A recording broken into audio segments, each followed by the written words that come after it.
बिस्मिल्लाहिर्रहमानिर्रहीम। अस्सलाम वालेकुम। आप देख रहे हैं ओशन ऑफ नॉलेज इन्फो और मैं हूं मोहम्मद कैस। आप बेसिक अकाउंटिंग टर्म्स को हम देखेंगे। फ़र्स्ट ऑफ़ ऑल देखेंगे हम इसमें बिज़नेस ट्रांजैक्शंस को, जिनमें आप बाय भी करते हैं, सेल भी करते हैं और बिज़नेस पर्पसेस के लिए। बिज़नेस का मोटिव क्या होता है? To earn the profit. Business में क्या होता है कि आप प्रॉफिट को अर्न करने के लिए एक एक्टिविटी, इकोनॉमिक एक्टिविटी परफॉर्म करते हैं। इकोनॉमिक एक्टिविटी परफॉर्म करते हैं और उनको अकाउंट्स की बुक्स में रिकॉर्ड किया जाता है। यानी कि जो भी पैसे का इनफ्लो होता है या आउटफ्लो होता है, सब आप बिज़नेस की बुक्स में रिकॉर्ड करते हैं। लेट्स सपोज ऑफिस के लिए आपने फर्नीचर को बाय किया, तो आपने उनको अकाउंट्स के बुक में रिकॉर्ड किया। तो इस रिकॉर्डिंग्स को, जितनी भी ट्रांजैक्शंस आप रिकॉर्ड करते हैं अकाउंट्स की बुक्स में बिज़नेस की, वो आपकी बिज़नेस ट्रांजैक्शंस कहलाती हैं। इन अदर वर्ड्स में हम ये कहेंगे कि जितना भी आउटफ्लो या इनफ्लो होता है, आउटफ्लो होता है या आपका इनफ्लो होता है, आप सबको अकाउंट्स की बुक में रिकॉर्ड करते हैं और रिकॉर्डिंग्स को हम कहेंगे बिजनेस ट्रांजैक्शंस। सेकंड नंबर पर आती है business entity. Profit making organisations होती हैं, उनको हम क्या कहते हैं? बिजनेसेस कहते हैं। There are three main types of the businesses, जो कि सर्विसेज सेल करते हैं, और कुछ होते हैं जो गुड्स आपको सेल करते हैं, और कुछ होते हैं जो कि मैन्युफैक्चर करते हैं गुड्स को, manufacturing goods. A business entity एक इकोनॉमिक यूनिट होता है which enters into the business transactions and must be recorded, summarized and reported. There are three types of the business organization होती है। एक होती है सिंगल और सोल प्रोप्राइटरशिप, सेकंड नंबर पे है पार्टनरशिप, और फिर है जॉइंट स्टॉक कंपनी। जो सिंगल और सोल प्रोप्राइटरशिप्स में आपके शॉप ओनर्स आ जाते हैं, जो इस तरह से आपको शॉप्स होती हैं, ये आपकी सिंगल और सोल प्रोप्राइटरशिप में मोस्टली आती हैं। ये इजी टू रन होती हैं, इनको बड़ा इजी से मैनेज किया जाता है। ओनली वन मैन शो होता है इसमें, वन मैन कंट्रोल होता है, और ऑल मैनेजमेंट डिसीजंस भी एक आदमी की तरफ से ही लिए जाते हैं। In a partnership, ownership is divided between two और more persons who agree to share their property and skills to start and operate a business. ये सिंगल प्रोप्राइटरशिप की तरह बहुत इजी होती है। पार्टनरशिप बिजनेस भी बहुत इजी होता है और सिंपल टू ऑर्गेनाइज होता है और सिंपल टू स्टार्ट होता है। Third form of the business is joint stock company. It is formed under the companies ordinance 1984। ये 1984 के कंपनीज ऑर्डिनेंस के तहत बनाई जाती है और ये लीगल राइट रखती है to act as a person. Company के नाम पर आप बाय करते हैं प्रॉपर्टीज़ को। Company act as a one person. Company एक पर्सन के तौर पर एक्ट करती है, और इसमें आप जो जितनी भी बाइंग ऑफ प्रॉपर्टी होती है, या आप कॉन्ट्रैक्ट्स होते हैं, या बोरो करते हैं मनी, या कोर्ट एक्शंस होते हैं, तो वो on behalf of a one person होते हैं। वो क्या होती है? आपकी joint stock company. All those person who are making investments in the joint stock company are known as share holders. Number third is purchases. Purchases का accounting में एक स्पेशल मतलब होता है कि आप जब भी रीसेलेबल गुड्स को बाय करते हैं बिज़नेस में, इसको हम कहेंगे purchases. Let's suppose cloth dealer ने बाय किया क्लॉथ्स, तो हम इसको कहेंगे सिंपली परचेजेस। अगर हम स्टेशनरी परचेज करते हैं, it will be essential to mention that stationery has been purchased. Fourth number पर परचेज रिटर्न, और जिसे हम रिटर्न आउटवर्ड भी कहते हैं, कि जो भी माल को ख़रीदा जाता है वो किसी वक्त भी वापस भी किया जा सकता है, वो डिफेक्टेड भी हो सकता है। परचेज रिटर्न कब होती है? जब आपको गुड्स जो बाय करते हैं वो आपको it's found to be defective. अगर वो डिफेक्टिव हो जाते हैं तो उनको वापस किया जाता है। इन केस अगर वो अकॉर्डिंग टू स्पेसिफिकेशन के, नॉट अकॉर्डिंग टू स्पेसिफिकेशन, वो स्पेसिफिकेशन के मुताबिक ना हो, तब भी परचेज रिटर्न हो सकती है। और आपको बताता चलूँ, अगर गुड्स के ट्रांजैक्शन के दौरान डैमेज हो जाते हैं, आपको असली हालत में रिसीव नहीं होते हैं, जो गुड्स जो कि रीसेलेबल पर्पस के लिए बाय किए जाते हैं, अगर उनमें कोई डिफेक्ट्स अराइज होता है, या वो अकॉर्डिंग टू स्पेसिफिकेशन नहीं होते हैं, या वो रास्ते में डैमेज आपको फाउंड होते हैं, आपको जब मिलते हैं तो डैमेज होते हैं उसमें से कोई पीसेज, तो इन केसेस में जो भी रिटर्न्स होती हैं, such return of the goods to the seller is known as purchase return. Number 5 पर कैश परचेजेस। कैश परचेजेस क्या होती है? जब भी आप गुड्स को बाय करते हैं तो आप ऑन द स्पॉट आप सेलर को पेमेंट कर देते हैं। क्या करते हैं? ऑन द स्पॉट पेमेंट करते हैं। तो उसको हम क्या कहेंगे? कैश परचेजेस, कि हमने कैश उसी वक्त पे कर दिया। क्रेडिट परचेजेस क्या होती हैं? कि आप जो भी परचेजेस करते हैं तो आप उसकी जो पेमेंट है, payment at some future date. Credit purchases क्या होती हैं कि जब भी आप परचेजेस करते हैं और उसकी जो पेमेंट होती है वो आप किसी फ्यूचर डेट पर करते हैं, तो उसको हम क्या कहते हैं, क्रेडिट परचेजेस। अब आते हैं सेल्स की तरफ। सब जो भी गुड्स को ख़रीदा जाता है रीसेल पर्पसेस के लिए और फिर उसको बेचा जाता है एक स्पेसिफिक रेट पर। एक स्पेसिफिक रेट पर किसको दिया जाता है, कस्टमर्स को। जब ख़रीदा हुआ माल जो कि एक हमने सेल्स के लिए ख़रीदा था उसको स्पेसिफिक रेट पर कस्टमर्स को फराहम किया जाता है, तो वो क्या कहलाती हैं, आपकी सेल्स कहलाती हैं।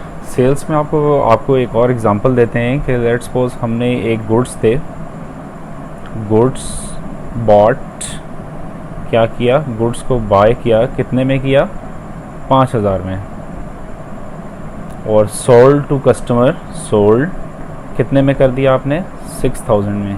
तो ये आपकी क्या होगी, एक बिज़नेस ट्रांजैक्शंस होगी और हमारी ये सोल्ड किया गया गुड्स को ये सेल्स कहलाएगा।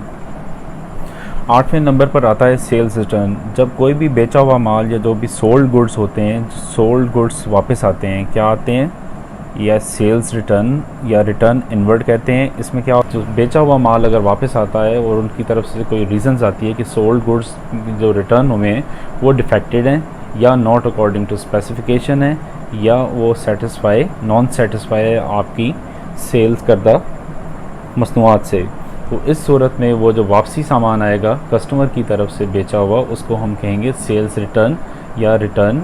अब 9 नंबर पर आते हैं, आपको बताता चलूँ कैश सेल्स। कैश सेल्स क्या होती हैं, हमने पढ़ा था ऊपर सेल्स पढ़ी, फिर सेल रिटर्न को देखा, अब हम देखते हैं कैश सेल्स क्या होती हैं। कैश सेल्स वो होती हैं कि कोई भी गुड्स को सब सोल्ड किया जाता है, गुड्स सोल्ड किया आपने किसी भी कस्टमर को, सेल किए, तो क्या हुआ, ऑन दी स्पॉट या on the same time, on the spot payment received, amount किसकी, बेचे हुए माल की अमाउंट आपको मिल गई। जब ये अमाउंट मिल जाएगी तो हम क्या कहेंगे कि कैश सेल्स हो गया। 10 नंबर पे आती है क्रेडिट सेल्स। क्रेडिट सेल्स में जो गुड्स सेल्स किए जाते हैं उनकी payment not on the spot, उसकी पेमेंट ऑन दी स्पॉट नहीं रिसीव होती बल्कि कस्टमर्स की तरफ से पेमेंट कब की जाती है, payment on some future date, future में किसी डेट पर पेमेंट की जाती है, तो उसको हम क्या कहते हैं, क्रेडिट सेल्स। नंबर 11 पे goods or the merchandise. Goods or merchandise have some specific meaning in the accounting. जो रीसेलेबल गुड्स होंगे जो कि रीसेल पर्पसेस के लिए बाय किए जाते हैं उनको हम गुड्स और मर्चेंडाइज कहेंगे। Let's suppose furniture bought for resale purposes in the business. अगर फर्नीचर को बाय किया जाता है रीसेल पर्पसेस के लिए तो इसको हम कहेंगे goods. On the other hand अगर फर्नीचर को बाय किया जाता है ऑफिस यूज़ के लिए या ऑफिस पर्पसेस के लिए या पर्सनल यूज़ के लिए तो वो गुड्स और मर्चेंडाइज नहीं कहलाएंगे। गुड्स और मर्चेंडाइज सिर्फ वही चीज़ें कहलाएंगी जो कि रीसेलेबल पर्पसेस के लिए बिज़नेस में बाय की जाती हैं। 12 नंबर पर आपका है जी अलाउंसेस। अलाउंसेस में क्या होगा, जो भी समटाइम्स बायर्स की तरफ से परचेजेस होती हैं उसमें माइनर डिफेक्ट्स आ जाते हैं। माइनर डिफेक्ट्स आ जाते हैं तो इन केस में क्या होता है कि जो सेलर जिसने माल बेचा होता है वो क्या होता है, उसकी प्राइस डिफेक्टिव गुड्स की प्राइस को कम कर देता है। क्या कर देता है, reduce the price of defected goods. क्यों करता है कि वो जो आपका बायर है वो आपसे माल वापस ना करे बल्कि उसको रख ले, तो इस मकसद के लिए जो प्राइस को कम किया जाता है इसको कहा जाता है purchase allowance to the buyer और sales allowance to the seller. तो अलाउंसेस में क्या होता है कि समटाइम्स बायर को पता चलता है कि उसने परचेजेस जो गुड्स किए हैं उसमें माइनर से डिफेक्ट्स हैं। In that case seller may agree to reduce the price of the damage or defected goods. वो क्या करता है कि डिफेक्टेड और डैमेज जो गुड्स होते हैं उनकी प्राइस को सेलर कम कर देता है to induce the buyer to keep the goods, ताकि वो उसको बायर को मुतमईन कर सके कि वो अपने गुड्स अपने पास रख ले, उसकी प्राइस को कम कर देता है। तो ऐसी रिडक्शंस को हम क्या कहेंगे, ऐसी रिडक्शंस को कहा जाता है, this kind of reduction in the prices is known as purchases allowance to the buyer. क्या उसको कहेंगे, purchase allowance to buyer and sales allowance sales allowance to the seller. 13 numbers पर आपके आते हैं एसेट्स. एसेट्स कहेंगे assets are the properties and possessions of the business for tangible and non tangible or the intangible.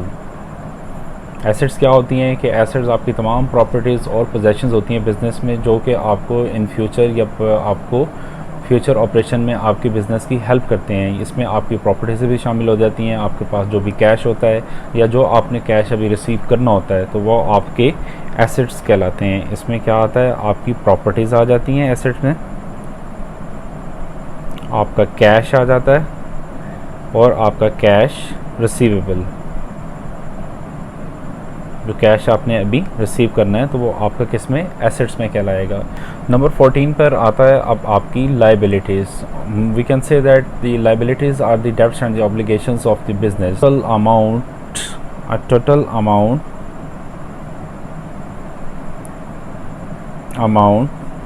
which a business is legally bound to pay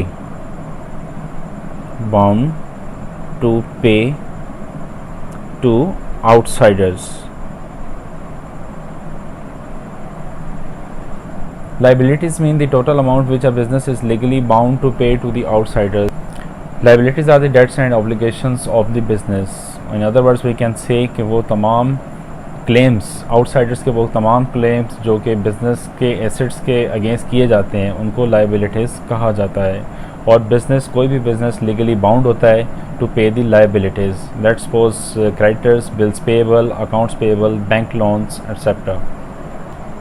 15 number पर आती है आपकी inventory या स्टॉक. स्टॉक या inventory को क्या हम कहेंगे कि वो तमाम गुड्स और तमाम गुड्स या हमारी जो परचेजेज जो हमने रीसेलेबल पर्पसेस के लिए हमने इकट्ठी कर रखी हैं, हमारी शॉप पर पड़ी हैं या हमारे किसी गोदाम में पड़ी हैं या हमारे स्टॉक में जितना भी माल पड़ा है रीसेलेबल पर्पस के लिए जो भी बिका नहीं है, तो उसको हम क्या कहेंगे, इन्वेंट्री कहेंगे या स्टॉक कहेंगे. इन्वेंट्री या स्टॉक ये कहेंगे, ये दो किस्म का होता है.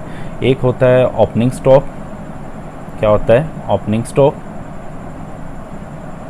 ओपनिंग स्टॉक क्या होता है, साल के शुरू में. क्या होता है, साल के शुरू में होता है. एक होता है टू क्लोजिंग स्टॉक. क्लोजिंग स्टॉक ये क्या होता है, साल के आखिर में जो भी गुड्स हमारी शॉप्स पे या हमारे गोदामों में पड़े हों, जो भी सेल ना हुए हों, उसे हम कहेंगे स्टॉक. स्टॉक क्या होता है, दो किस्म का होता है. ओपनिंग स्टॉक जो कि साल के शुरू में होता है, क्लोजिंग स्टॉक जो कि साल के आखिर पर हमारे पास बचता है. अब 16 नंबर पे आता है ड्राइंग्स. ड्राइंग्स क्या होता है, ड्राइंग्स क्या होता है कि जो भी कोई भी ऑनर अपने बिज़नेस में जो अपना पैसा निकालता है अपने पर्सनल यूज़ के लिए, जो पैसा निकालता है उसको हम कहते हैं ड्राइंग्स. 17 नंबर्स पर आता है एक्सपेंसेस. एक्सपेंसेस क्या होते हैं, एक्सपेंसेस होते हैं अखराजात. किसी भी चीज़ को बनाने में यानी उसको मैन्युफैक्चर करने में, किसी भी चीज़ को मैन्युफैक्चर करने में और उसको सेल करने में जो अखराजात आते हैं उसको हम एक्सपेंसेस कहते हैं. All those expenses which incurred in producing or manufacturing or selling the goods and services is known as expenses. In these simple words, we can say that the cost incurred in producing and selling the goods is known as expenses. अगर आपको आज के लिए आपको इसमें 17 basic accounting terms के बारे में बताया गया है. इंशाल्लाह नेक्स्ट लेक्चर में कुछ और भी अकाउंटिंग टर्म्स हैं जो आपके नेक्स्ट लेक्चर में आपको तमाम डिटेल्स फ्राहम की जाएगी. अगर आपको अच्छा लगा है, अगर आपको आज की details, accounting basic accounting terms आपको अच्छी तरह समझ आ गई और आपको लेक्चर आज का अच्छा लगा है तो काइंडली इसको लाइक कीजिएगा, शेयर कीजिएगा एंड सब्सक्राइब कीजिएगा. Thank you guys. आपने जो लर्न किया है आज बेसिक अकाउंटिंग टर्म्स 17 की गई हैं. अभी और भी कुछ बाकी अकाउंटिंग टर्म्स हैं. इंशाल्लाह आपको नेक्स्ट लेक्चर में तमाम डिटेल्स और भी प्रोवाइड की जाएंगी अकाउंटिंग टर्म्स के बारे में. अगर आज का लेक्चर आपको अच्छा लगा है तो काइंडली इसे लाइक कीजिएगा, शेयर कीजिएगा और सब्सक्राइब कीजिएगा. इजाज़त दीजिए मोहम्मद कैस को इजाज़त दीजिए. Thank you very much. अस्सलाम वालेकुम.